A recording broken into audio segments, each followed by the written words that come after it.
Good morning, everyone. It looks like we've got quite a few that are joining us already. So good morning. I'm so happy to see you. I've been very excited about this topic, and I wish that I would have spent a little bit more time promoting it, because we had almost 70 women that registered. Sorry, I can hear my echo. I'm trying to fix that so it doesn't cause any problems. Why is that? Sorry about that. Okay, sorry about that. So I wish that I would have spent a little bit more time marketing it, because I think it was a really hot topic. There were a lot of people that were interested. And in the midst of this, though, however, I did decide to take a little bit of a break from social media, which meant I didn't do as much marketing, but still we got 70 women, and I'm so excited about that. So we are going to talk about roles and responsibility on a board of directors.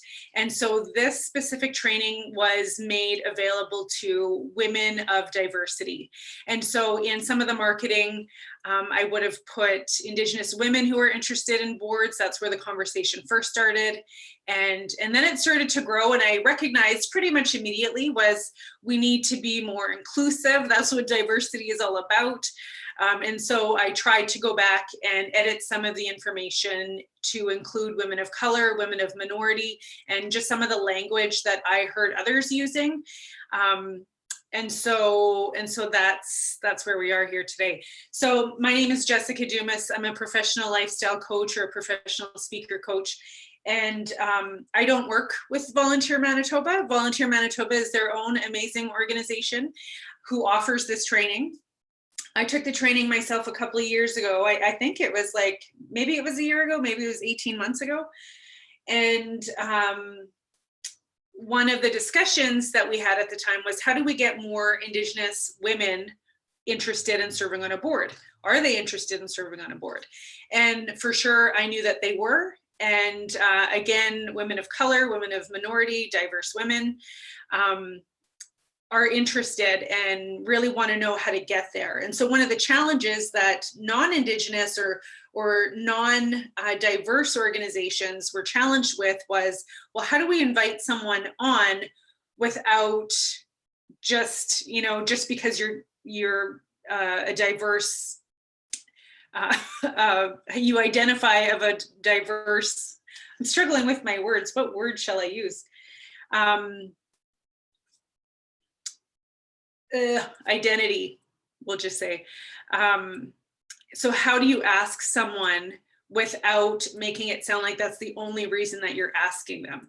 And so I sent that question in an email to everyone, like 2 days ago or so. If you were already on the email list, if you signed up afterward, then you probably wouldn't have demographic. Thank you. A little slow today.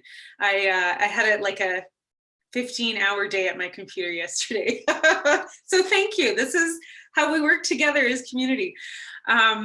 So that's where this conversation started, was between me and Volunteer Manitoba. They have a program called Board Connect. We're going to go through the roles and responsibility training together. And then Sarah Chan from Volunteer Manitoba is going to come on before the end of our time together. And we're here for 2 hours. And Sarah will talk a little bit more specifically about the Board Connect program, and especially if you're in Manitoba, how can we help connect you to a board? And if you are out of Manitoba, then there is, maybe there's a connection that we can help make as well. I don't know that for sure, but I want to make sure that we're covering all spaces. So I'm trying to watch the chat as much as I can. I can't see the function to mute my mic. You probably are already on mute. So on the chat, I'm going to encourage you to use that. There is a blue bar that will say send a chat to all panelists. I'm going to encourage you, if you want to be a part of the public conversation so that we can all engage with each other, to change it to all panelists and attendees. And so the first thing that I'm going to ask you to share with me, because I want you to engage this way, is if you could share with me what city you're in. So if you're in Winnipeg, please enter Winnipeg. If you're in another area that's not Winnipeg, then please share that as well. Victoria, look at that. Oh, Ottawa. Oh, see, this is exciting. This is going to be very exciting. Opaskwayak Cree Nation, Ontario, Winnipeg. Yay, that's so exciting. It's so cool that we're having people from all across Canada on here. That's fabulous. Thank you so much. Okay, so I'm going to go through a couple of slides here. I know I like to talk a lot, so I'm going to try not to talk way too much. So I'm in Winnipeg. This presentation is coming to you. Are you in New York? That's fabulous. Well, this webinar is coming to you from Treaty 1 territory, which is Winnipeg, Manitoba. And I want to recognize that we are on the homeland of the Ojibwe, Cree, Oji-Cree, Dakota, and Dene nations, and the homeland of the Red River Métis. So that's what we are proud to celebrate here. So I shared a little bit about the idea of where this came from. I'm going to talk a little bit about my journey really quickly, my board journey. I'll try to keep it to that so I'm not talking way too much. We're going to do a little pep talk on imposter syndrome, because I did get a couple of emails from women saying, I'm interested in signing up, but what do you think about this? And I know that. I know imposter syndrome, so we're going to talk a little bit about that. We're going to go through the training. We're going to bring Sarah Chan on. I encourage you to post questions and share in the chat. Remember to change that bar to all panelists and attendees. Thank you very much. And then if we don't get to your question right away, if I miss it, we'll make sure that I get back in touch with you and help you get those answers. We'll talk about next steps. So in the registration, you would have seen there was some talk about your resume that you'd share with Volunteer Manitoba. So Sarah will let us know about that. And then we'll start to do a bit of a wrap up. So I'm gonna, again, really encourage you to use this chat box. If you have some experience already on a board, there's gonna be a few things that we talk about, and this is Volunteer Manitoba training, so it's not material that I wrote. I made a couple of small edits, but it's their material, so I didn't want to, change it and make it all mine. I wanted to respect them, and also thank you to Volunteer Manitoba for making this available to us at no cost. So if you have experience, please share. When there are times where you have a different experience, share to all panelists and attendees. We'd love to engage in that discussion. When we are done, you'll receive one email from me with some just kind of closing information that I'm going to share with you right away that I hope that you'll be interested in.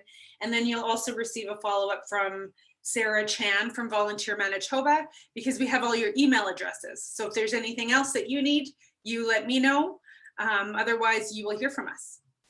And again, use the chat box, because I really, really want to hear from you. So, all right. Yes, thank you very much. Good questions already coming in. Okay, so women of diversity, Indigenous women, women of color, women of minority. So I'm going to invite you to right now share in the chat. How do you identify? The last thing that I want this to be is a non-pan diverse conversation. We all have a unique way that we identify.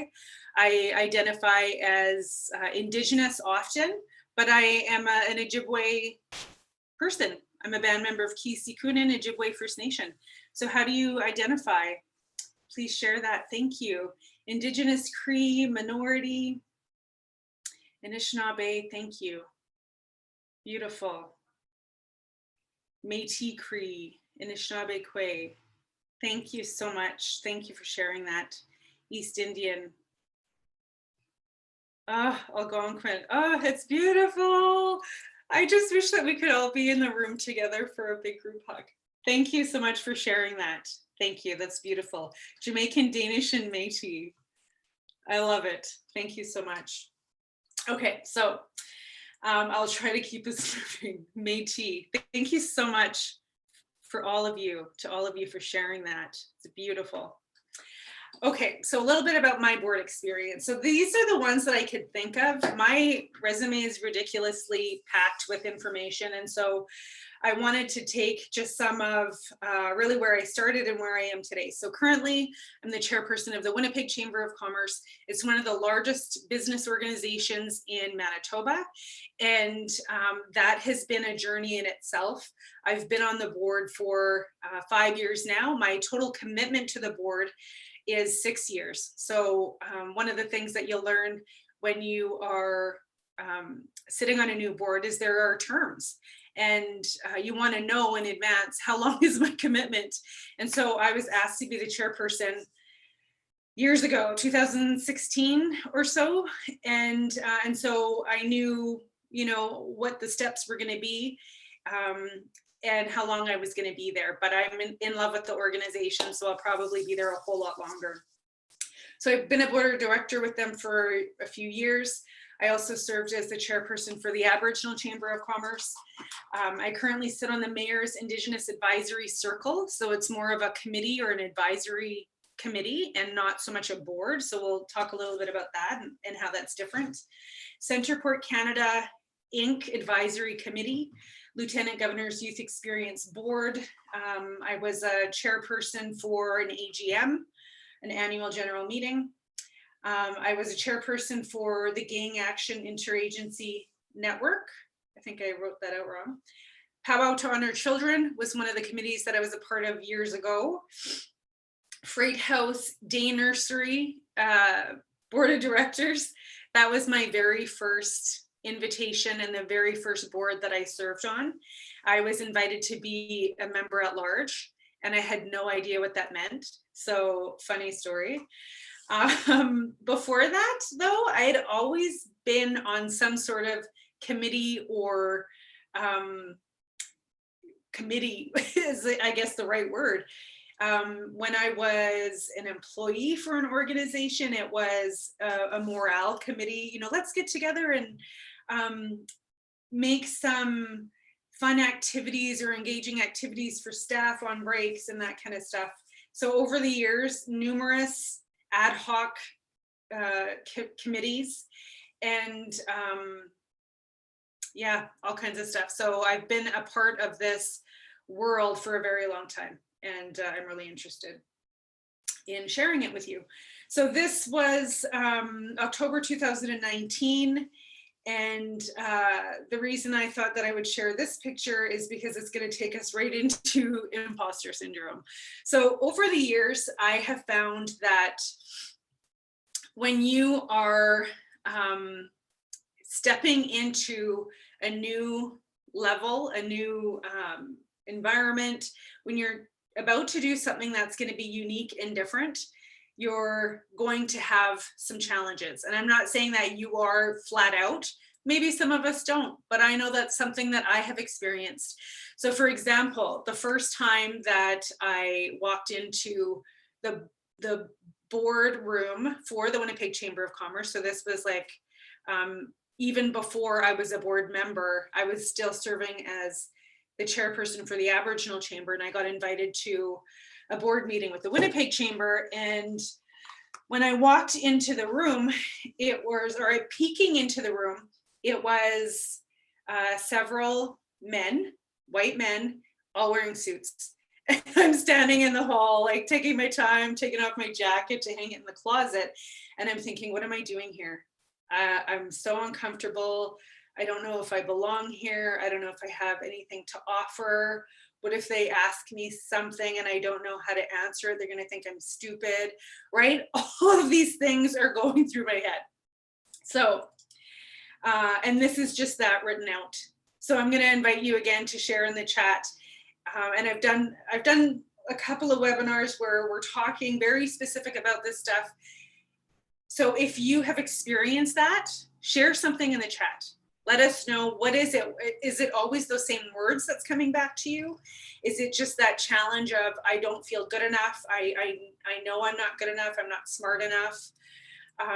When I was growing my Indigenous awareness work, I was selling workshops, and then I started getting invited to places to speak. And as much as I felt like I was doing my part. I was reading, I was learning, I was asking questions and sharing what I was learning, and following up with mentors. I would still get freaked out when someone would invite me to come and speak about my business. And the same things would go through my head. What if I don't have anything to offer them? I'm not smart enough. What if they ask me a question? They're going to think that I'm stupid. Who do I think I am? Why am I doing this? Right?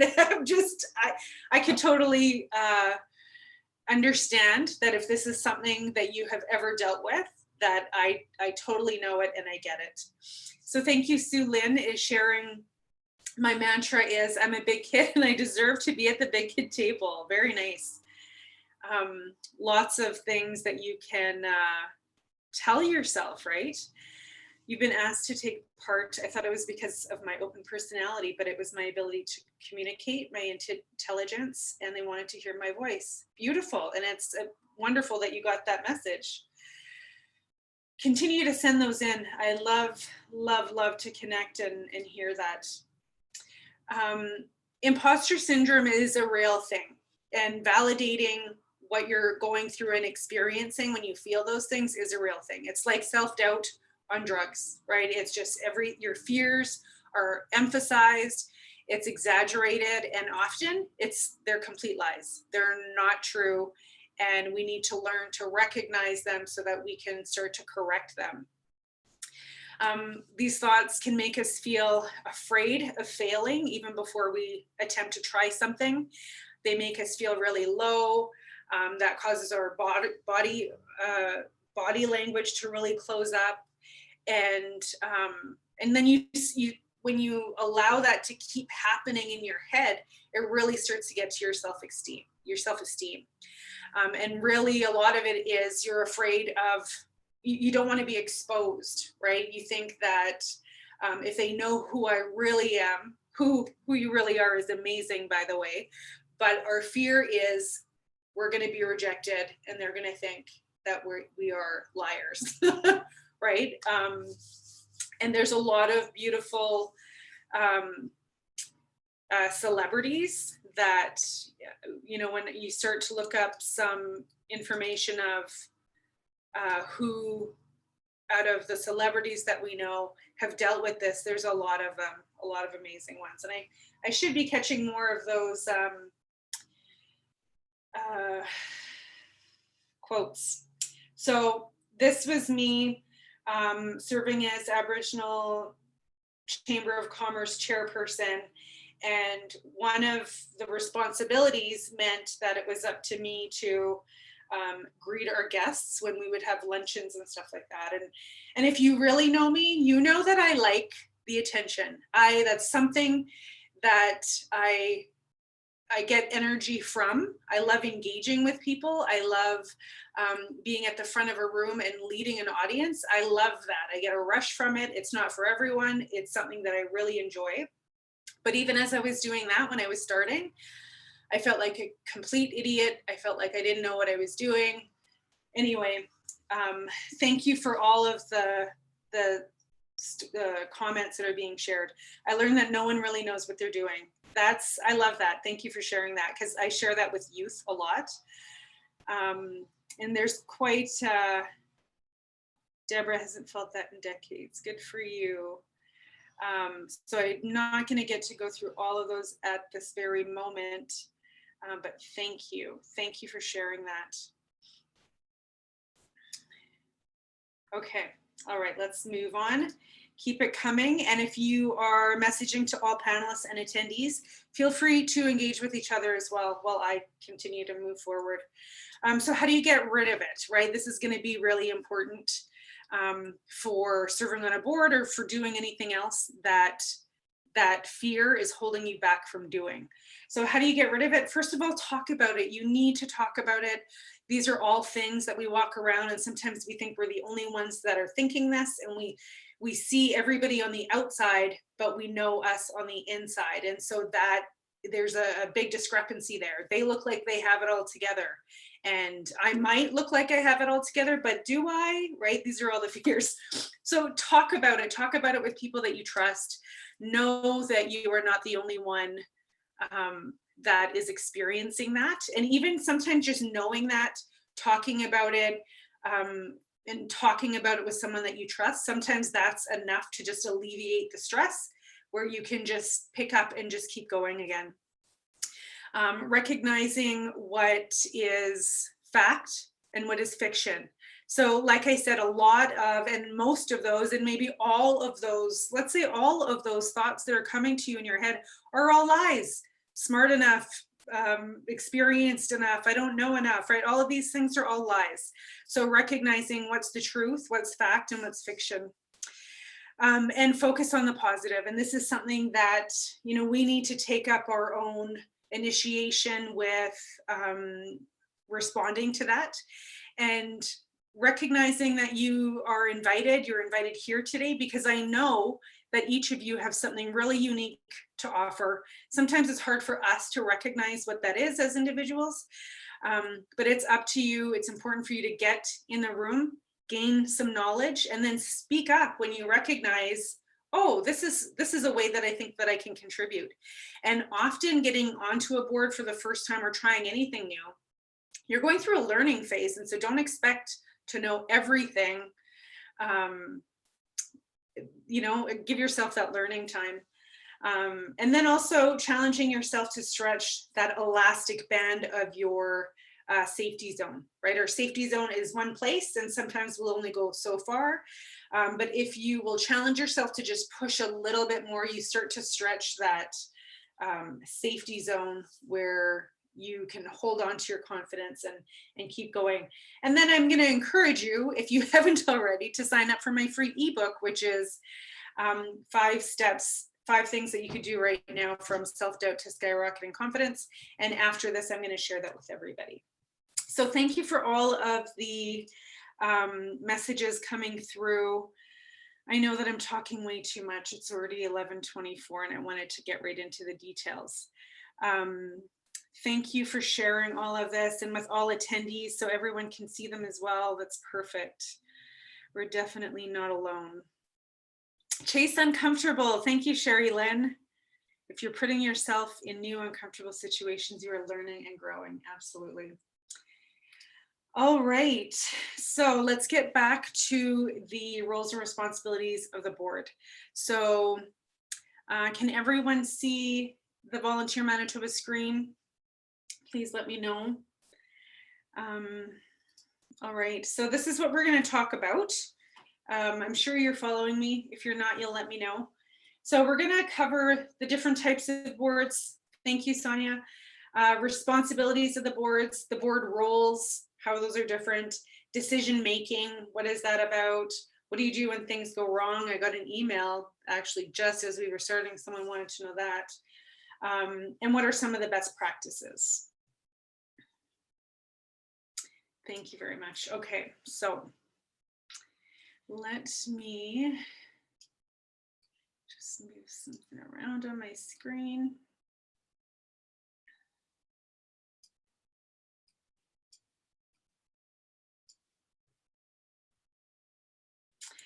All right, so the benefits of good board governance. So board governance is understanding the responsibilities and the obligations of a board and board of directors.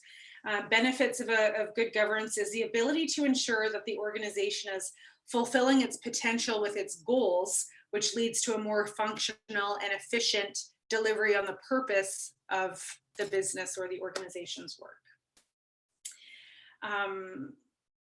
Increased member and stakeholder engagement and communication flow, increased likelihood and degree to which an organization actually delivers on its purpose. So that's what that is.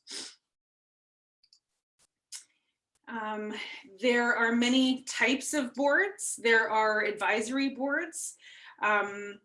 Advisory boards have very little obligations. It's more of, I'm inviting you to share your expertise with me. You have some advice or some knowledge that would be beneficial to me.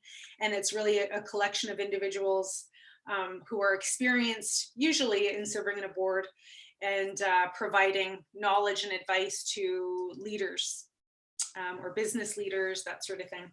There's nonprofit organizations, so you'll hear a nonprofit board term. You'll hear a private board. So if you're on a private board, it's usually an independently owned business. There are public boards, corporate boards. For example, Manitoba Hydro, they have a public corporate board. There are a policy governance board, which is, we're going to spend the majority of our time talking about that one because that one's the most common. And to learn more about that policy, if there's more questions after today, John Carver is the author of that model and processes. There are policy boards, which I just said. There are working boards. Working boards are often, if you're on a working board, it means that you're also doing some staffing duties as well. So one of the ways that I learned, or someone told me a long time ago, the difference between a policy board and a working board is a policy is more nose in, so you know what's going on, but your hands are out. A working board is nose in, hands in, so you know what's going on, plus you're doing some of the work. And then a collective is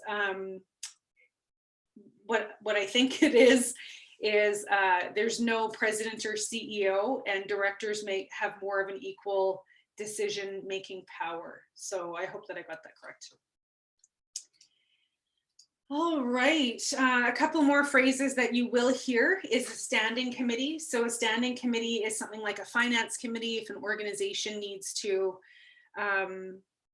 yes, the slides will be available. The standing committee is something that's ongoing. So for example, if you have an organization that has a budget, then you'll have a finance committee that's a standing committee. They get together on a regular basis and they report to the board. There's also a subcommittee, which again is very similar. Often it's if you have, I'm wondering if an executive committee is a subcommittee. But within a board, you'll have other committees that are coming together to work on specific topics. And so they'll come together, you can be part of a subcommittee. And then there's an ad hoc committee. This one is usually short term. It's something has come up, you know, maybe we are doing an event and so we need an ad hoc committee. And so we'll ask, you know, who wants to be a part of this? It's usually only short term, you know, 3 months or so, and they're doing a specific task. And so as I shared, policy boards is going to be the ones that are going to be most common, and not all the time do board members know, because when I started on a board, I didn't have this training. I went through years and years of figuring it out, and which meant a lot of reading and recognizing different groups are doing many things different ways. So a policy board is one that is, you know, part of this training, and something that I can share as well, that it is one of the most common models. And so that partnership looks like a board of directors who have a relationship with the board chair, who is leading the meetings and leading the organization in one way. And it's the board chair that has the relationship with the executive director. So if you're working with a board of directors and as an executive director, you don't want your staff going to the board. That's inappropriate. The staff should go to the executive director. The executive director should go to the board chair. The board chair goes to the board. And that's how the communication line is appropriate.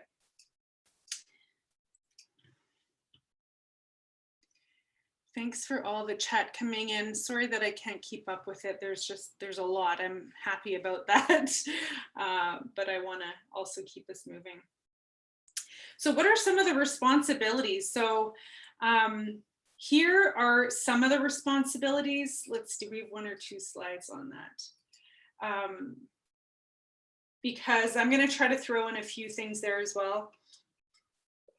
As a board of director, as a member at large, your responsibility is to really establish and implement the organization's purpose if it's not already established. If it is established, just know and understand what is their purpose and how can you support that, and do you support that is something that's obviously really important. Set the organization's rate of progress, it's achieving, in achieving its mission. So just understanding what are the goals, how do we track progress, and how do we make adjustments when that needs to happen. Provide continuity for governance and management of the organization's affairs. So often you will have board of directors that will have a term of 2 years or 3 years, and they shouldn't all be aligned. For example, if I came into a 2-year term, then there should be people on the board who were already there a year before me, and so that maintains the continuity, so that we don't have a whole new board coming in and then reassessing what they think the purpose and the goals are. So that continuity is very important for a successful organization. And confirm the organization's identity within the community, and really when it's being an ambassador, an advocate for the organization. If there are fundraising responsibilities that you do, you make sure to share that, make connections to that organization. That's really what your responsibility is. I have a feeling we'll probably go through everything else on my list. Maybe I'll just throw a couple things in there now. So policy boards, it's really a responsibility to know what the policy is. How do you enforce that? How do you make sure that the staff is abiding by that policy and that the policy is legal? You're required to attend the meetings. So if you are on a board of directors, you're expected that you're going to show up and attend and participate. Some committees or some boards even actually want you to serve on a subcommittee. And so these are questions that you can ask before accepting to be on a committee. But it's really sharing your opinion, your advice on the meeting and the topics, but not to really discuss the decisions after decisions have been made, to come back and make any arguments towards it. Keep the conversation during the meetings relevant to the topic. Ask tough questions, and that's one reason why diverse demographics, I remember that word, diverse demographic people are invited to be a part of boards, because our city, our population is not all just one race. So it's important to get everyone's experience and ask tough questions. One of the things that I always ask is, who are we forgetting? Who are we not including, and why? Oh, series. And be okay when it's time to compromise. So sometimes you might not get your way in some of the decisions that happen, but you need to be able to support them. Stay informed, maintain confidentiality, support the chairperson in their work. So policy governance boards we use a model called the Carver model, and I think we're going to go through a little bit of that. So it's really providing the structure and the method, placing limits on the executive director or the CEO's responsibility, and emphasis on policy development, which I already shared. Determining the ends to be achieved. So what are the goals? How do we get there? How do we know when we've got there? Determine the board and executive relationships, and determine the board process. So board roles. So I'm just going to take a second now just to peek into the chat. And this is the only way that I can see everyone. So just wanted to peek in there. I did have a few people also email me because they were interested in inviting women of diverse demographics to sit on their board. And so we have a couple of those that are brand new to Volunteer Manitoba that we'll share, which is super exciting. So let's talk a little bit about the board roles. This is one that I think I know pretty well. So we'll see. So chairperson, vice chair, treasurer, secretary, member at large, directors. Another word that I've heard is governor. So board of directors, board of governors. So the role of the chairperson is to chair the meetings. So it's up to you to ensure that you're starting at the right time and ending at the right time and keeping the meeting moving, keeping the conversation on topic. Sets the agenda in partnership with the executive director. So what has come up that are priorities that we need to include in our agenda, that we need to make decisions on or get expertise from our board on. The chairperson speaks on behalf of the board.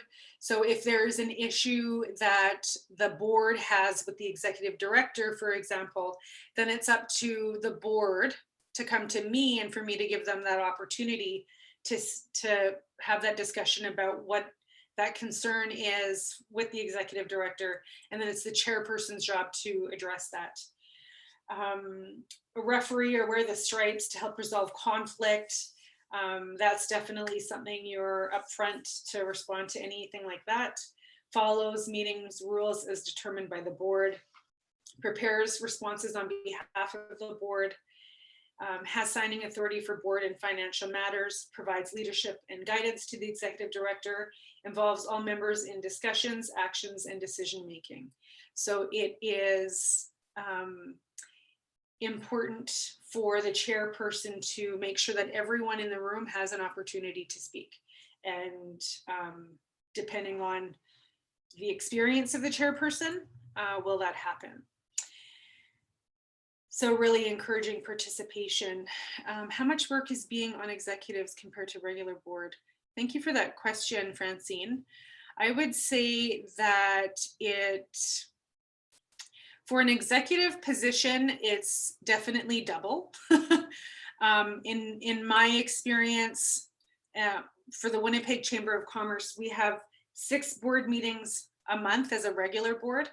For executive, we have another 6 because we meet before the regular board meeting. So that's automatically 12 meetings. And then of course, for myself as chairperson, and this will be different for all organizations, I'm meeting on a weekly basis and sometimes a few times a week with our executive director. Thank you for that question. All right, so role of the chair. So if there's any specific questions for role of the chair, please share that. I'll try and keep up with that right now. And then I'll also move forward to the vice chair and that one. But I'm watching for questions now. I just can't go back up. All right, so role of the vice chair. So another name that you'll hear for the vice chair is sometimes incoming chair. So that really depends on their process.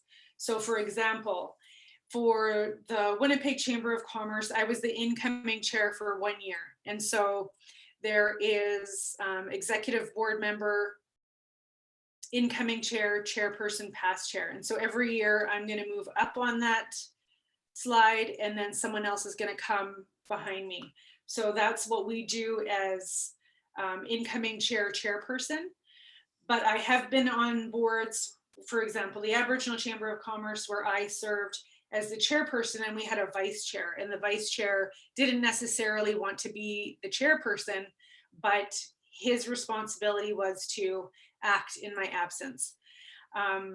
So serves on the executive committee, so coming to all those extra meetings, keeps informed on key issues, understanding what's going on with the organization, acts as a consultant and advisor to the chairperson, and sometimes if you have the right relationship, someone that you can call and vent to when you need to, and act as a signing officer for checks and other documents in the event that the chair is unavailable. Any questions about vice chair? Please share that as well. We will go on to Role of the treasurer.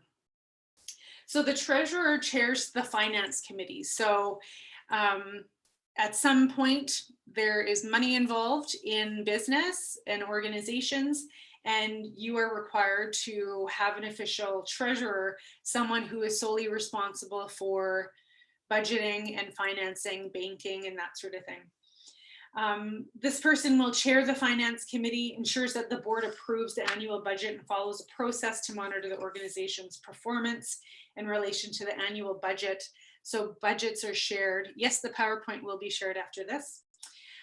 Ensures full and accurate accounts of receipt and disbursements in the books belonging to the organization and how they are kept, making sure that all those records balance out.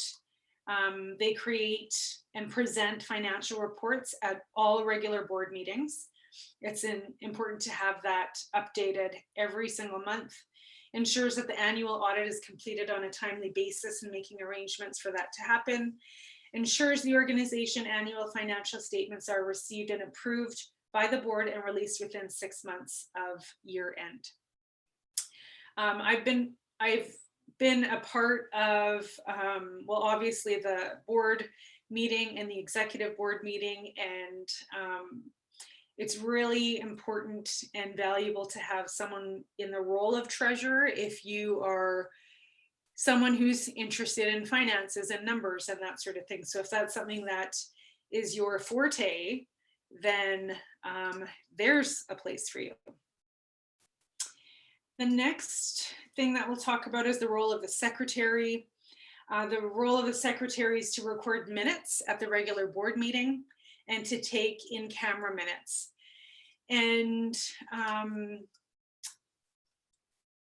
sometimes the organization can have a staff member take minutes at the meeting, because there are specific ways you want to make sure that you're taking notes of all decisions and any sort of changes. All of that has to be documented accurately. Who was present? Where did the meeting happen? But of course, in camera means a board discussion without the staff present. So if you have a staff person that's taking minutes, when it comes to in-camera meetings, then you would ask somebody else on the board to take over taking those minutes. Another question came in. I get confused. I used to get confused by financial statements. How often does the board need to review, and is there training for this? So some boards will offer that training, and it really depends on the resources that they have available. And there are other ways that you can do that. I just saw that someone raised their hand. Let me see if I can. You know what? I apologize. I don't know how to respond to that, but if you want to share something in the chat, I'll try to get to that. Do you know of recommended minute taking training for board members? I don't know for sure. I bet you anything that there's probably something really valuable on YouTube. I would guarantee that. Oh, that was by accident. Okay, Sonia, thank you. It's easier to have motions prepared beforehand. I hate trying to draft something in that instant. If it's something that is, you know, where you got enough input for that, then definitely motions can be prepared beforehand. Tracy is the training coordinator for Volunteer Manitoba. Oh, they have a meeting management and minute taking workshop planned for this fall. Thank you very much, Tracy. So there is training available, really valuable training for anyone, even if you're not taking minutes. It's always really helpful training. So the role of the directors is to present, vote on the motions, take part in discussions and decisions, which means sharing your opinion, your thoughts. Even if you feel like, I don't know if this group is ready for it, well, you know, women of diversity, I'm encouraging you, whether or not they're ready for it, these are issues that need to be discussed today. And so whatever it is that you're feeling on your heart, sometimes You know, as long as it's relevant, I encourage you to share that. Question the information or material presented. And that's really just assuring that everything is accurate and lawful and that sort of thing. So question the information, whatever it is coming through. Participate and offer opinions, represent the organization in positive light and manner, which is internally and externally. So at the board meetings, showing that respect to the organization and the work. And then when you leave and you're talking to someone else, that you are also speaking respectfully of that organization. Understanding their role and their authority. So what really is their role, what is their purpose, and what is not their purpose. That's really important to be very aware of. All right. So standing committees. I just want to see if we're going through that. Okay. So some of the standing committees are executive committee, which is usually made up of the chairperson, vice chair, treasurer, secretary. Did I forget someone? So there is an executive committee that will come together before the board meeting, and they will decide what do we have authority over making decisions on, or what do we need to bring to the board? What other information do we need to prepare for the regular board? Finance standing committee, so working with the budgeting, year end, all of that stuff, forecasting. Nominating committee is a committee that will come together once a year or every 2 years or before an annual general meeting, and they will start to collect the information for inviting new participants to be a part of the board and put names forward. That who they put on that list still has to go to the regular board meeting for a final vote to accept the names that are coming in. The audit committee is ensuring the records are appropriately filed every year. And then the governance committee, which is policy and understanding or ensuring that the policies are being followed. I guess we're going to go through those. Okay. So executive committee, here we go, sorry.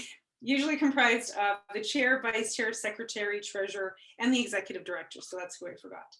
Acts on behalf of the board in between meetings or in emergency situation when action needs to be taken. So for example, for the Winnipeg Chamber and the COVID events, we had a couple of emergency executive meetings that, you know, you'll just get called. Are you available for a meeting? That sort of thing.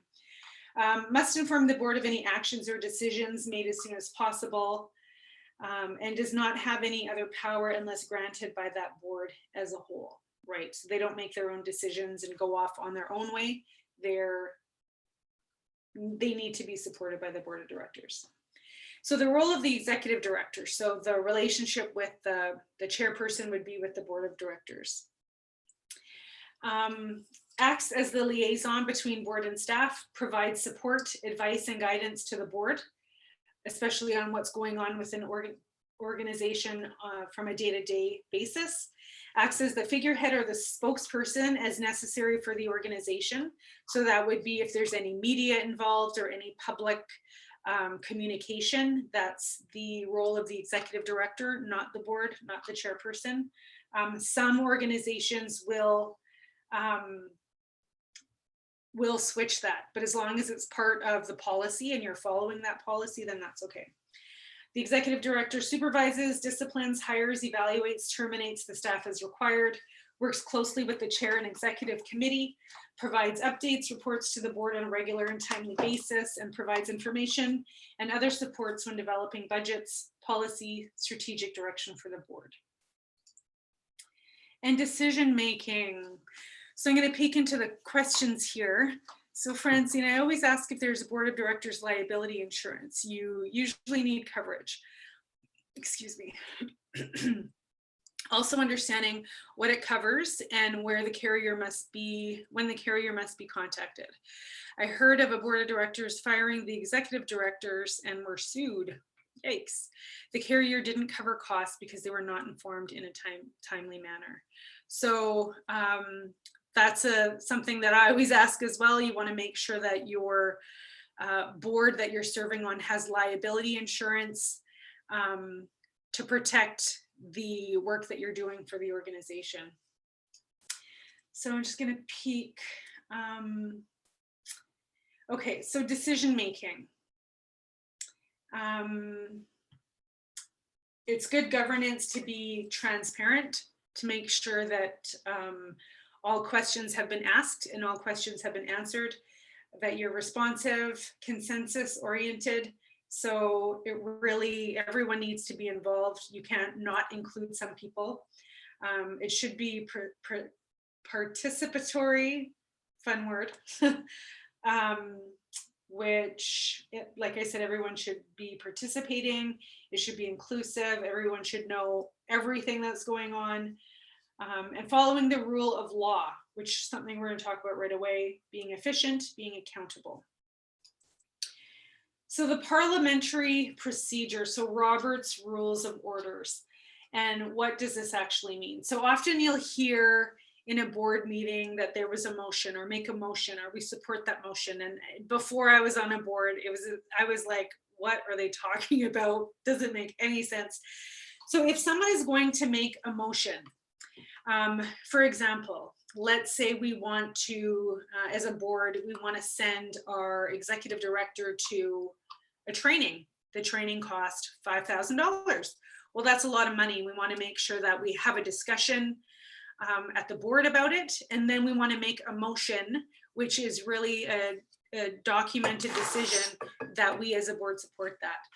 So if I were to say, I think this is a good idea. I think that our executive director would benefit from this training and we can afford it. If the finance committee says we can afford it. And then I would make a motion, which means I support that we send our executive director to this training, be very specific, the name of the training, how much it's going to cost, and date or any other details. So in order for that motion to go forward, I need someone at the boardroom table. And sorry, that would be me as a board of director, not as a chairperson. I would make that motion and then I would have a member at the table second that motion, which is basically I support that motion. The chair would then start discussing, are there questions? What else do we need to know to talk about before we move this forward? So members have an opportunity to debate. Maybe someone says, well, you know what, I heard about this other training, it's $10 cheaper, maybe we should send them there. So we have that discussion.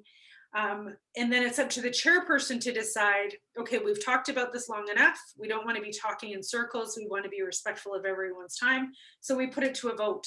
So who votes that we will send the executive director to this training? Usually it's just by everyone raising their hands. There are times where you would do a ballot, a written ballot, something like that, a roll call, depending on what it is. If it's something that's confidential or sensitive information, that sort of thing. But for the most part, you know, everyone raises their hands. You ask, is everyone in agreement? And it's just that last opportunity to for someone to share, no, I don't agree. I don't think that we should be doing this. And you know, is there anyone who does not agree? And then that would be an opportunity for you to put your hand up. It doesn't necessarily mean that you're going to stop that decision from going forward, but it will be recorded and noted that you voted against this, and that's your right to do that as a board member. And then the minute taker will record all of that in the minutes and make it a part of the official documents that are available for board information. Minutes are very important. Thank you very much. So I'm just going to take another little peek in here just to see, because I can see that I missed a lot of chat which I'm so happy to see. So I'm just going to go all the way back here. So Chandra, I felt out of place. I tend to take more time to respond and contribute to a discussion as I'm listening to understand, not just to respond. Yeah, that's a great practice. I need more time to formulate a response. Others take more time, and I didn't speak up right away. That makes me feel like others think I have nothing to say or contribute. That's a really good point. I would really encourage you and encourage everyone. You usually get your minutes and the notes well in advance. You should get it well in advance, sometimes 2 weeks before the meeting, sometimes 1 week before the meeting. And I know it sounds easier than is actually done, to read those minutes or to go through them, or to just make sure that you're taking some time to think in advance. What do I really think about this? How do I really feel about this? And what do I want to say about this? And if you can do some of that prep work well in advance, and when the time comes, you've had that opportunity. So I'd really encourage you to do that. Erica, I joined a board for the first time, and after 2 meetings, because I didn't feel I had anything to offer, I just stopped doubting myself, but I didn't allow myself to feel like that anymore. Now I'm able to open up, share my ideas without feeling fear. Completely can relate on this topic. Thank you very much. It does take practice. It does take practice, and it does take some confidence in knowing and trusting what you have to say, but I'm ensuring each of you right now that what you have to say is important. If it matters to you, it probably matters to someone else. So thank you. Jeannie, is it Jeannie? We had a transmission project come through our territory. A board was created from the 6 nations in our area. All 6 of us board members had imposter syndrome. Oh my. It wasn't until one spoke up and acknowledged that we as a whole board were able to move on in a truly positive manner. Oh, that's fabulous. I'm so happy to hear you had that conversation. And I'm just going to reiterate, when we see people from the outside, but we know ourselves from the inside. So we think that we're a whole lot different because we don't see them on the inside. So having that conversation and feeling comfortable enough to do that, good for you. I really encourage that. Thank you. Lisa Patrick, I'm on a board. They have an Indigenous funds. I'm the only Indigenous person, and I've been asked to teach our ways like smudging. And I'm also in a group with Mino Pamadiswin, and they're linked, talking about cultural safety. They think all nations, and they don't get it. It's supposed to be Indigenous culture. Oh, that's a shame. And it's actually seen very often.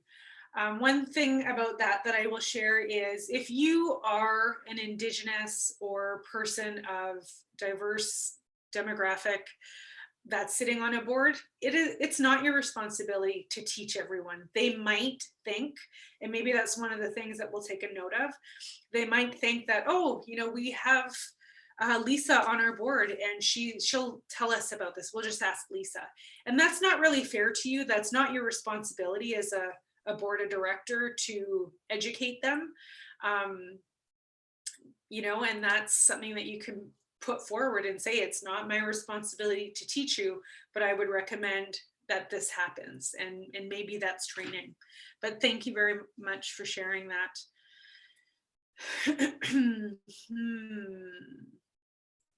All right, looks like a couple more just came in. Minutes should align with the meeting agenda. Absolutely. All right, conflict of interest must be brought up prior to agenda item 2. Yes, thank you very much. I'm going to leave that one because I think we're covering that one. Let's keep going forward. All right, so other responsibilities of the board. So there are legal responsibilities, there are financial responsibilities, there are operational responsibilities, and strategic responsibilities that you as a board member are responsible for. So the legal role is tasked with ensuring the overall health and well-being of the organization, making sure that everything that's happening is legal, setting policy, being aware of what the legal obligations are, establishing procedures. So how will you actually do it? What are the policies? So what do we do? And then how do we do it? So making sure that that's really clear in the organization of what's happening. Ensuring compliance with all its own governing documents. So organizations will have their own bylaws, their own laws in which they follow. Any applicable federal, provincial, or municipal laws or regulations.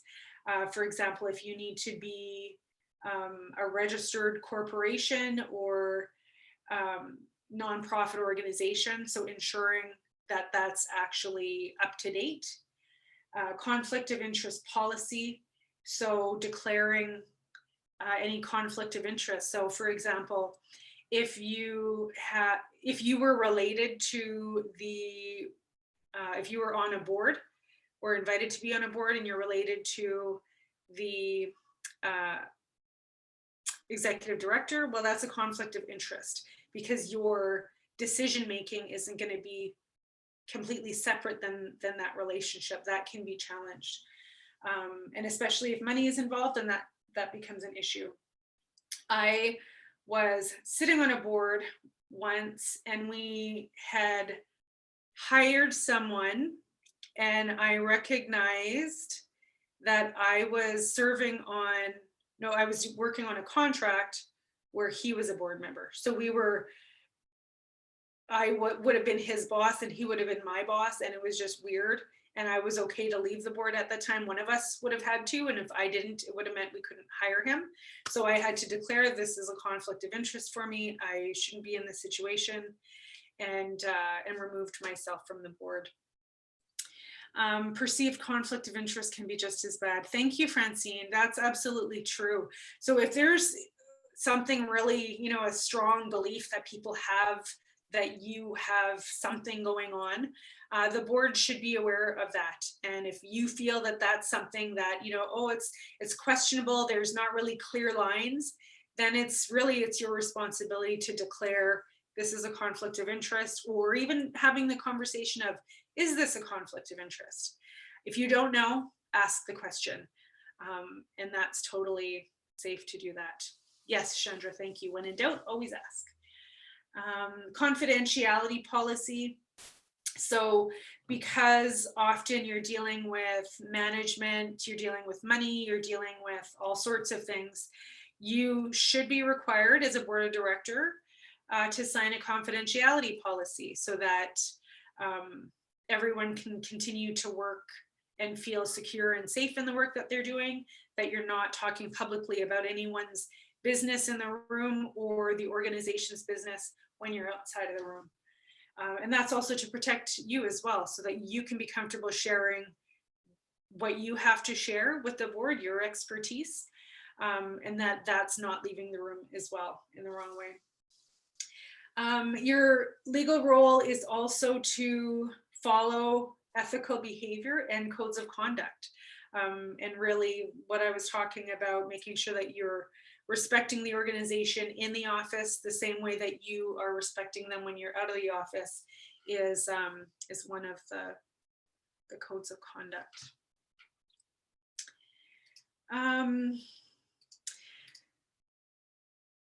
Let's see, I'm just wondering if there's anything else that I want to add. So it's important to understand your responsibility. The organization is putting their trust in you, and they want you to do what's in their best interest. They're trusting that you're going to make that decision for them, that what you're doing is in their best interest. What else?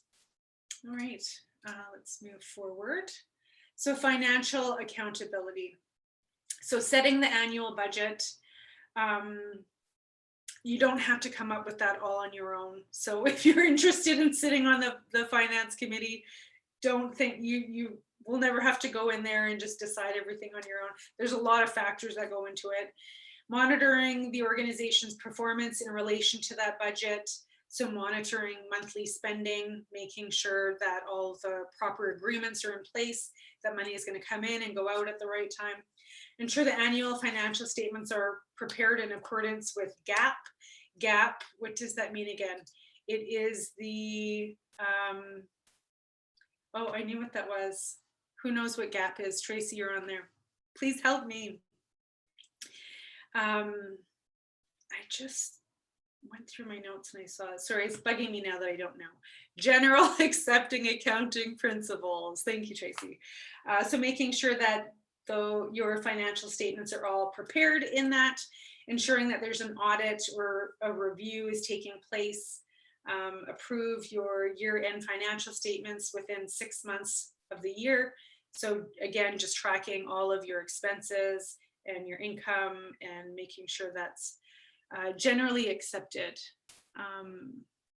Sorry about my spelling. All good. All good. Ensuring that the registered charity information return is filed with the Canada Revenue Agency or anyone else that is required to receive that, any official documents from you. And operational responsibilities.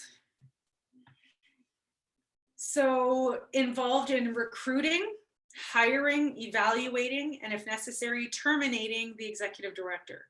So your responsibility as the board and as the chairperson is to manage that and make sure that you're hiring the right person that's qualified, they have the right reputation, they have the right knowledge, and you trust that they're gonna fulfill the responsibilities that you expect them to do.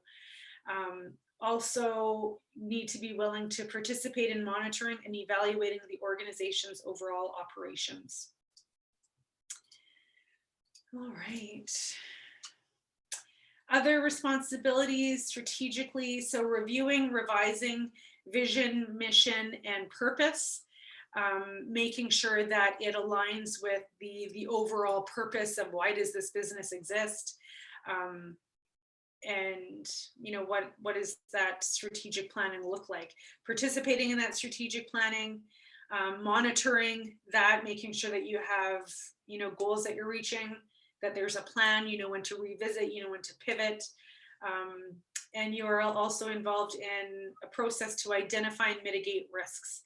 So recognizing, for example, COVID-19 and social distancing measures.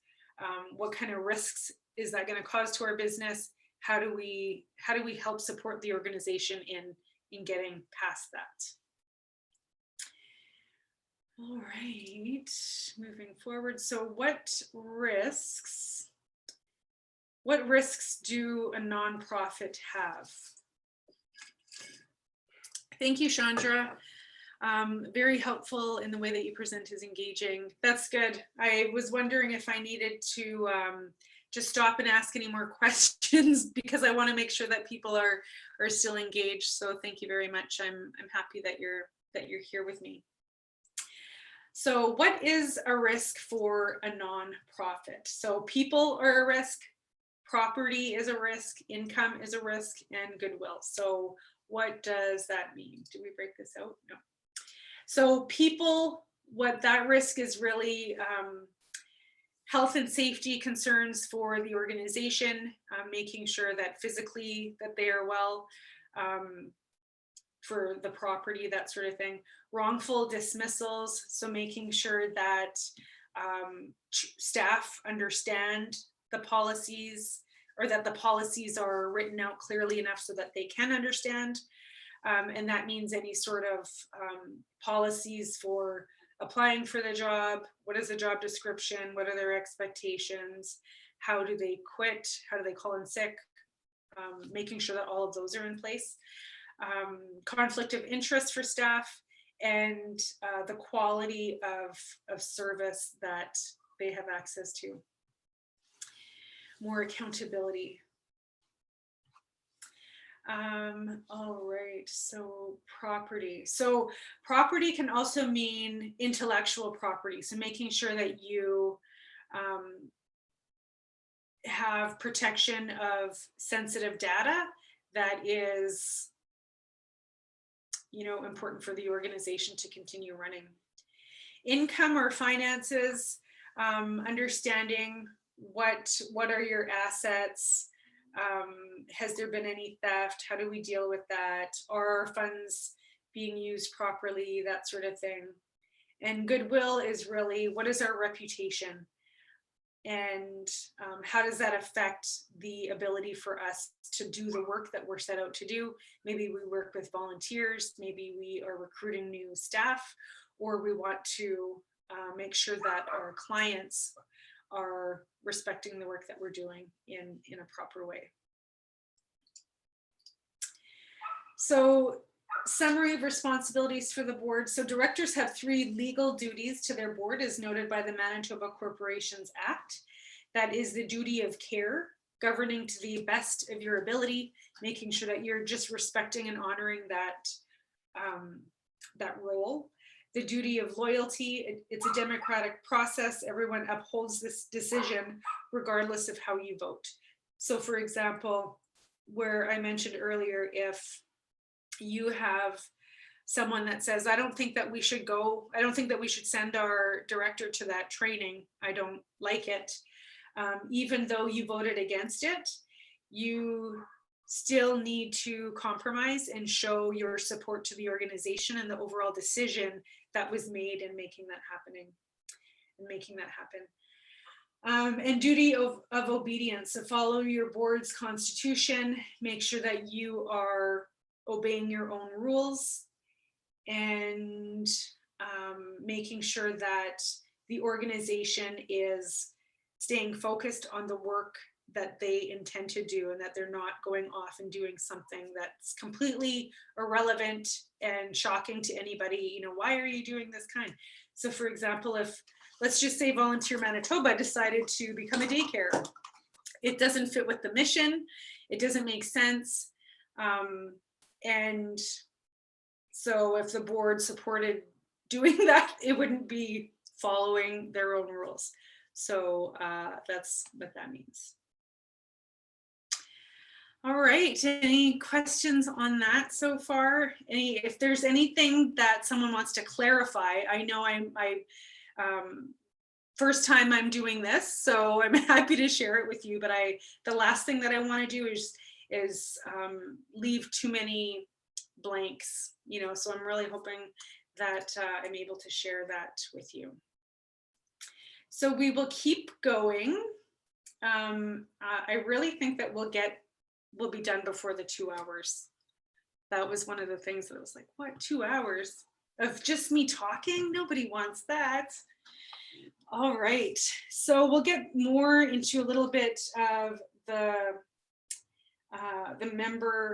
board member duties and kind of review these things again. Because what happens when something goes wrong? So the duty of care, duty of loyalty, duty of obedience.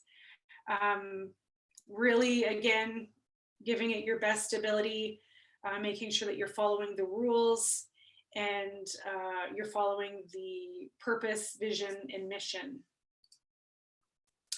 So if there are liabilities and breach of fiduciary duties, so a whole bunch of words that I don't use in everyday language, examples of disclosing important private information or unlawful use of funds. So if you're taking money from the budget to do something that's totally inappropriate and has nothing to do with business, then that's a breach in your responsibilities and a breach in what you're trusted in doing. Director liability under the Corporations Act. So Francine mentioned this earlier. It's totally okay and encouraged for you to ask a board, do you have liability insurance under the Corporations Act? And then we expect that the board is going to act honestly, internally and externally in accordance with the Corporations Act and the duties that we previously mentioned. All right, thank you, Katie, for being here. She's leaving for today. A Robert's Rules of Order link that I would suggest. I don't have one offhand, but I could try to get one for you. That's a good question.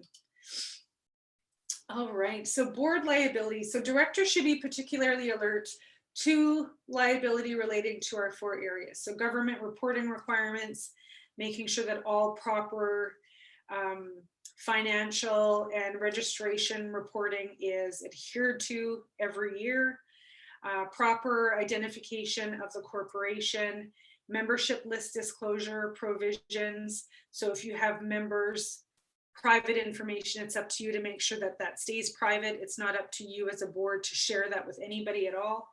And winding up procedures. So if there were a reason why the organization is going to start to close down, whether it's winding up at the end of the year, winding up for seasons, or close down, that you're very well aware of all of the legal requirements of what needs to happen. Liabilities in contracts. Directors are not usually personally responsible for contracts. They sign on behalf of the corporation. And so if you are a member of the executive, then you may have that signing authority. And that will be your proper legal authority to sign for those agreements. The corporation's bylaws should contain a provision on directors and officers' authority to execute legal instruments on behalf of the corporation. So if the executive has permission and authority to sign on certain documents, you should have bylaws that outline why they have authority to do that. The bylaws commonly also contain a clause providing that the board of directors may pass a resolution appointing a specific director or officers to sign on behalf of the corporation, which can happen at a board meeting or an annual general meeting. So you're in hot water when? So the next couple of pages that's going to come up, I want to talk through a little bit of scenarios to start to practice identifying responsibility of a board of director or chairperson or an executive director. So yeah, so get ready for that, because I want you to share in the chat what your thoughts are. A director's personal liability in tort may arise when directors fail to adequately supervise the hiring of employees and volunteers. So having someone come in, love that title slide. You want to make sure that when you are hiring your executive director and your high level management, that they are qualified to do that work and can be trusted, and that their reputation says that they will do this work. It's important to ensure that you do that. Directors fail to adequately monitor the conduct of such employees and volunteers in their corporation. So making sure that the board of director is present and has a relationship with the director and doesn't just disappear once that person is hired. You're also on hot water when the directors do not act where there are allegations of sexual abuse of children and harassment of employees. So that one is something that, as you can imagine, is a really important item that needs to be handled ASAP and very carefully. I've been warned that the only employees that the board of director oversees is the executive director, not to get involved otherwise, is micromanaging and opens board of director to liability. I would agree with that. Tracy, because you're on here as well, if there's any reason that you think otherwise, please share. But it is my job as the chairperson not to go to staff of any other department for any reason. If there's something that I need or I want to discuss with anyone in the organization, it's up to me to go directly to the executive director. We need to have that openness of a relationship. Tracy, the question was that the only employee that the board of director oversees is the executive director. So just to clarify that, I know, I mean, I can't imagine that I would be wrong in thinking that, but also not, it's the chairperson and the director. It's not all, anyone from the board can go and talk to the chair, they can talk to the chairperson, but if there are any issues that are discussed officially, that needs to happen with the chairperson and the executive director and not just anyone from the board. So just really, I guess, Tracy, if there was anything else that you wanted to add. HR is able to go to the chair if issues with the ED. Okay, see, yeah, thank you. That's if that's been your experience, I guess that would be the only thing that I would want clarification on. So the board employs the executive director, the chairperson. Chair is the person who funnels the communication to the board. So Tracy, would you help just clarify if HR, the organizational bylaws will specify the role of the chair versus the HR committee? Thank you. So going to the bylaws, going to what's already in place. Governance versus operational decisions. So often tension between an executive director and a board arises when the lines are blurred between operational and governance decisions, especially when you are unclear about that relationship and who do I talk to, and I went to talk to someone before I looked at the bylaws or that sort of thing. There is no one structure of nonprofits. Some boards will have an HR committee. Thank you very much. So what do your bylaws say? What is the most appropriate way for us to discuss whatever the issue is? And just to be clear in advance, if you ever want to make that happen, important to check the bylaws. Thank you. Okay, so here is a bit of a quiz. So I'm going to ask each of you, and we're going to share in the webinar chat, because I couldn't do I didn't want to put them all in the poll. It was a lot of work. Okay, so governance or operational. So governance meaning you're a board of directors, operational meaning you are the executive director that's running the organization. So who handles the employee who is consistently late for work? So I know that says how to handle, but who would be responsible? So I'm going to ask everyone to just put in the chat. Would that be the responsibility of the board of directors or the office? Operational. Good. Good. Sonia, we have a HR professional right there, so she could probably help us out with all these. So perfect. Yeah, that one's easy peasy, right? Okay. Ending a relationship with a long-term sponsor. So is that governance or is that operational? So go ahead and put that one in the chat. Governance or operational, ending a relationship with a long-time sponsor.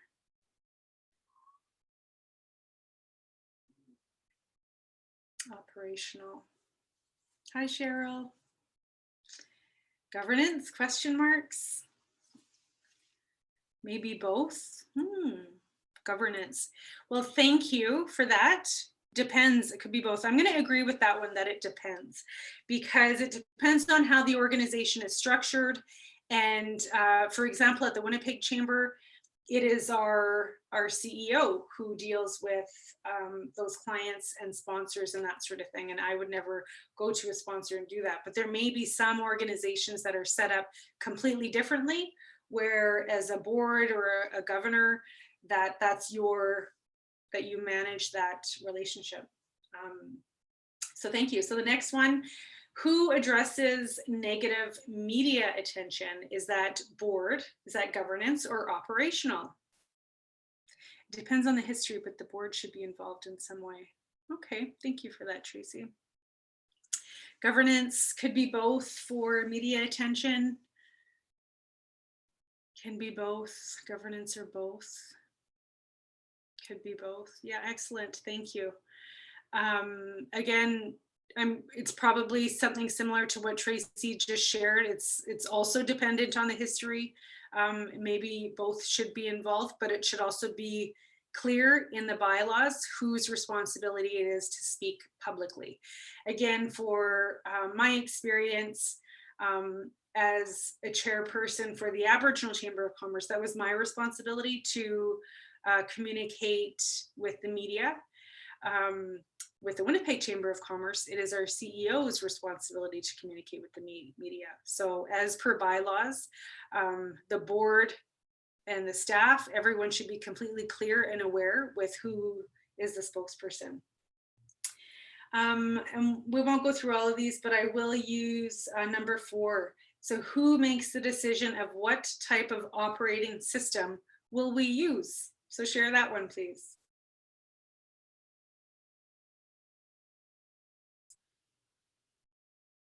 Both operations. Thank you, Ali. Both. Operational. Yeah, thank you for that, Sonia. I'm going to say operational or governance. I'm going to say for the most part, it's going to be operational. I can't really see why it would be up to us as a board to make those operational decisions. As an executive director, you know what your budget is, you know how much money you have to spend on a system. If that's something that you know that you need to run your office efficiently and you have the money in your budget, then I don't really care. As a board member, if there's any reason, like I just don't think that I need it. Yeah, it depends on how much money of it is. If executive directors have their limits to their jobs and they're only allowed to spend so much money depending on what their budget is. So if it's something that's beyond that, or it's a ridiculous amount, you know, I want to spend $100,000 on an operational equipment, and that's not really, do we really need that? Then it becomes a board decision if it's something that's out of their scope. Okay, you know what? I am going to throw in one last one. So addressing an absent board member. So as a board, it's your responsibility to show up to the meetings. And if you're not showing up, then whose responsibility is that? Is that operational or is that governance? Last one. And thank you, Tracy. The budget to spend on operating system is approved by the board, right? But the decision on what type of operating is by the ED. Thank you very much. Operational for Francine.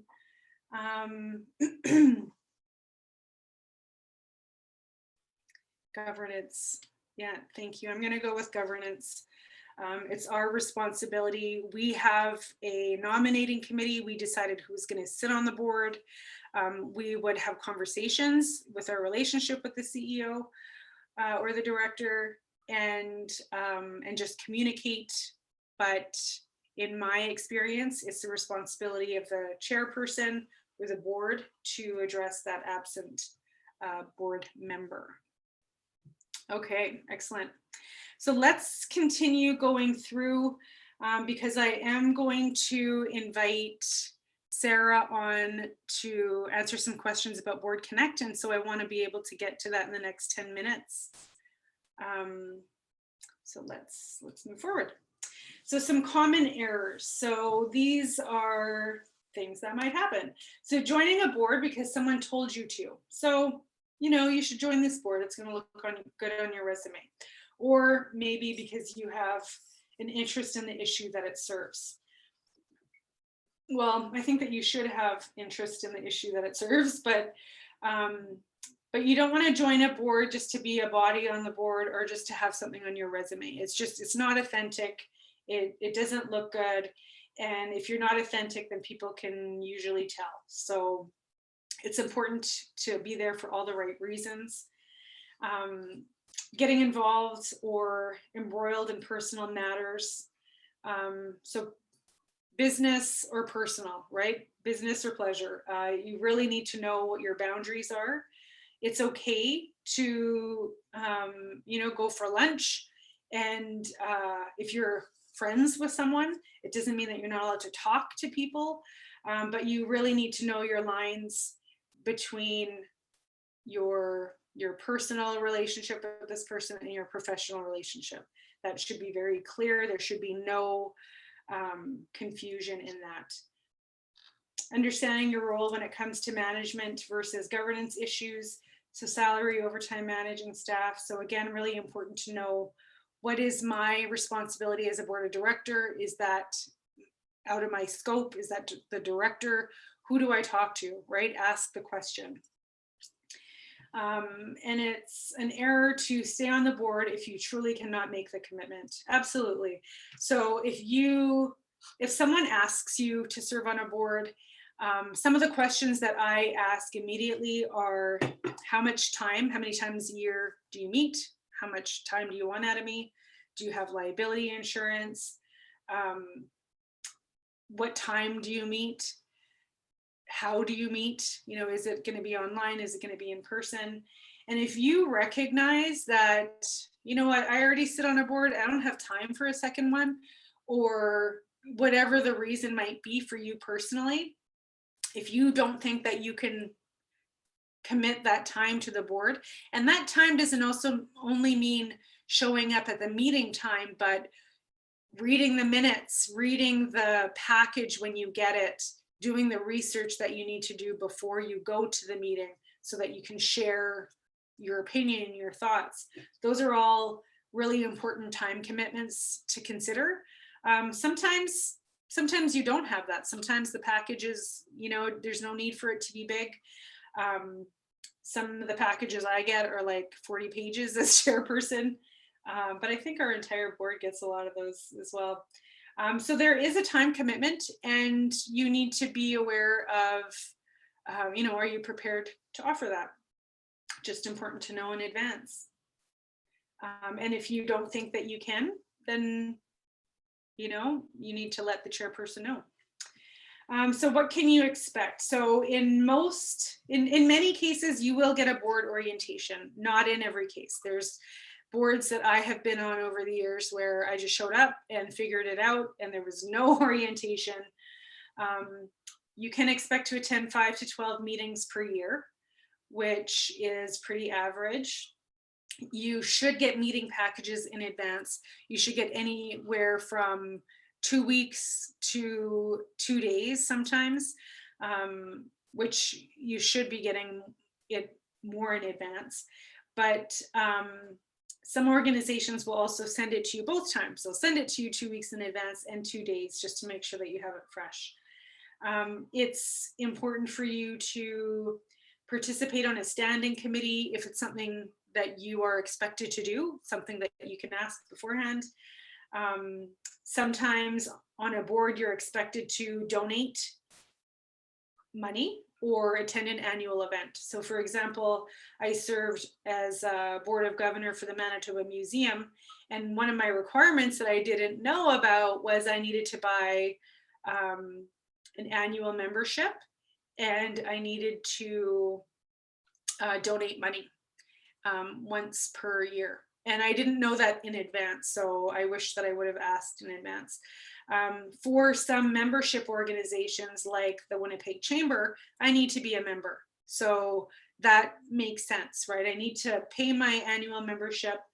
So it's important to know what those financial expectations are of you. You may be called to represent the organization at different times. If you're not prepared for that, you can decline, but often you'll get invited to events or something like that. And, let's say that the director can't make it. He might say, I have to do just a 2-minute greeting. Would you do that greeting for me? That's an example of something that can happen. Board self-evaluation. So often the boards will give you an evaluation, and it's really just you saying, I feel like we covered all of the stuff that we talked about. I feel like we spent enough time talking about all of it. I think that I need to spend more time reading the material, or I need to spend more time researching the material, whatever that case might be. That could also be a time where you could share, I'd really like training on minutes, or I'd really like training on understanding the financial documents. What else do we have in this package? Okay, so some of the best practices for a board of directors, and this checklist is something that's, once you start having conversations about sitting on a board, you want to,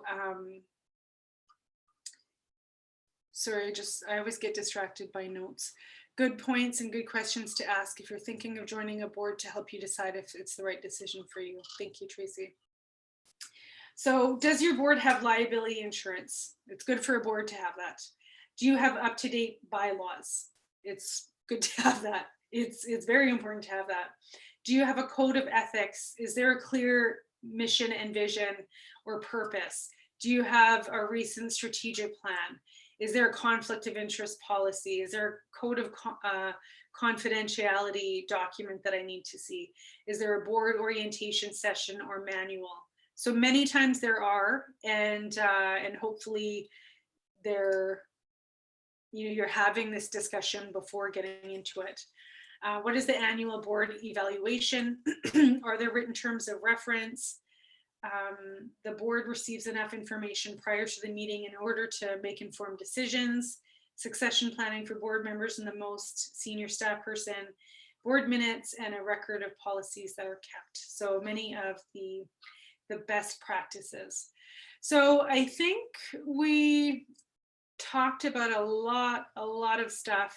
That's all I have for my notes. If there's any other question, I'll scan through the questions and then I'll invite Sarah in a moment. But if there's any other questions right now, based on what we did talk about, I'll do my best to answer. Tracy's being super helpful in helping answer, but I think Sarah will also be able to answer some of the questions about what we talked about in the Board Connect program. So I think I did kind of go back and get some of the questions that were outstanding. So thank you for that. Now, how do I invite Sarah in? So I'll put this slide up. So Sarah Chan from Volunteer Manitoba, and I'll just leave that up while I try to invite her in. You know what, Sarah, I think because you're a panelist, you could just unmute yourself and unmute your camera, or view your camera. Okay. So please do that. Let us know. Can you guys hear me? Oh, there you are. I could hear you. Okay. Sorry, the volume was way down. Hi, no. Sarah. Hi, how are you? I'm good. How are you? I'm good, thank you. I don't think my video will work, but that's okay because I'm still in like sweats and sweatpants, so it's all good. Who else is in sweats and sweatpants? Right? Yeah, thank you for joining, everyone. And thank you, Jessica, for having me and kickstarting this as well. I'm really excited to be here and talk about the Board Connect program. So I am the Community Relations Coordinator at Volunteer Manitoba, and one of my roles, of course, is the liaison for the Board Connect program. And so this is what I like to call a matchmaking service. So we match individuals who are interested in sitting on a nonprofit or charitable board.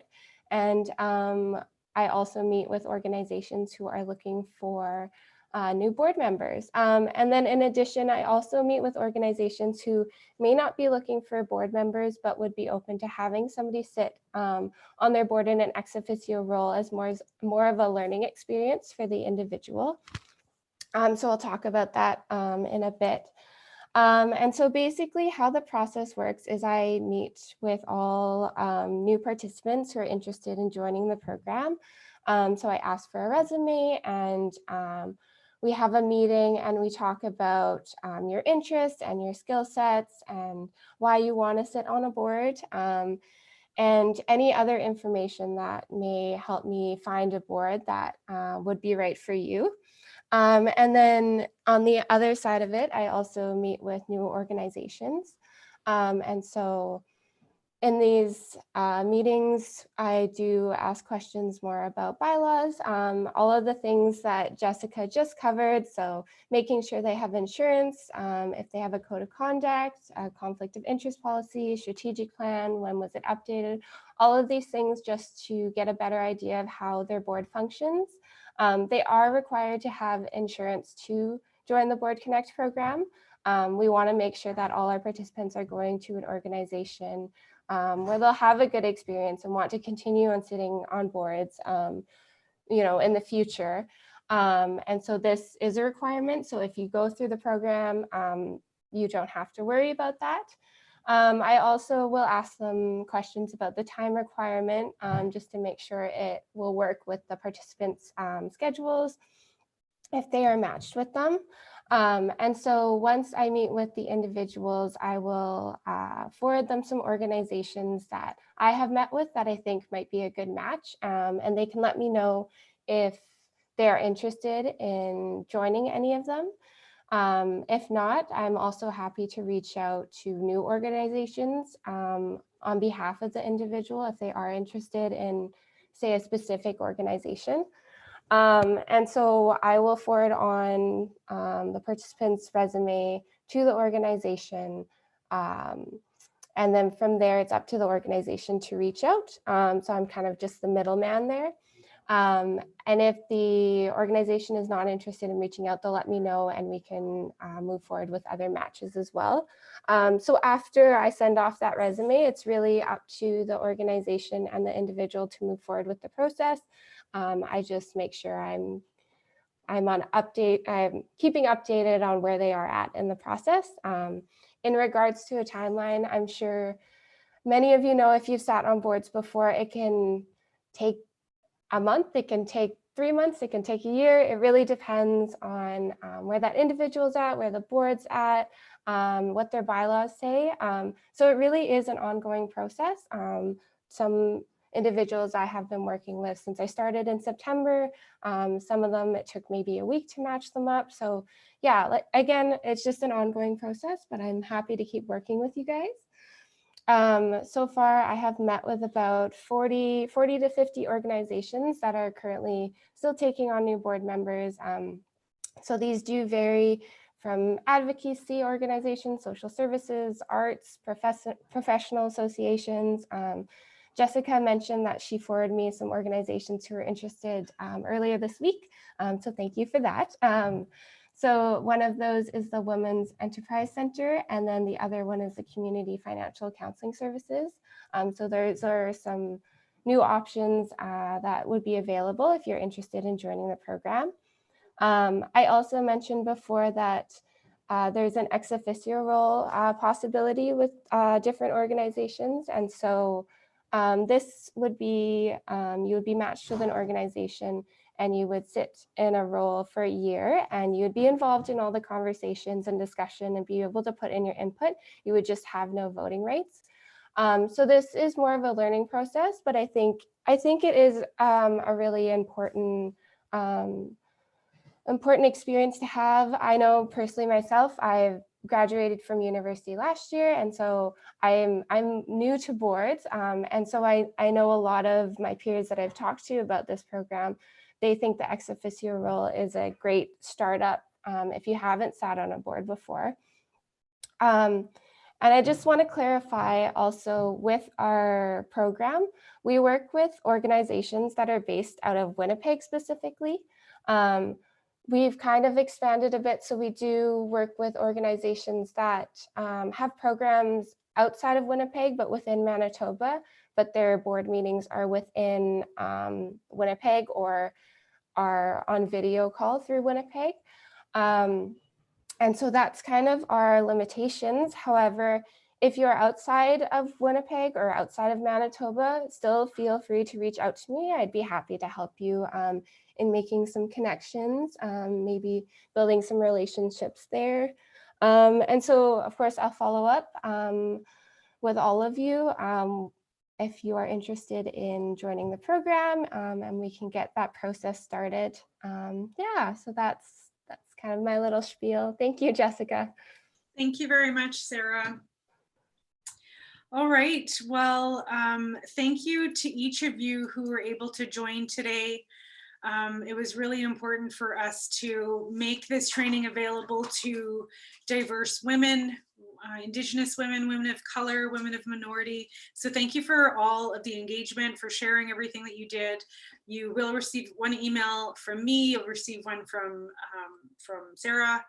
And I just want to encourage you that if you're looking to expand your career, expand something that you're learning or an area that you want to gain more knowledge in, that there are often boards that are looking for board members, and that's one of the best ways to jump in and get that experience is to do it. So I encourage you to do that. Thank you so much for joining, and I look forward to seeing you again soon. So thank you so much.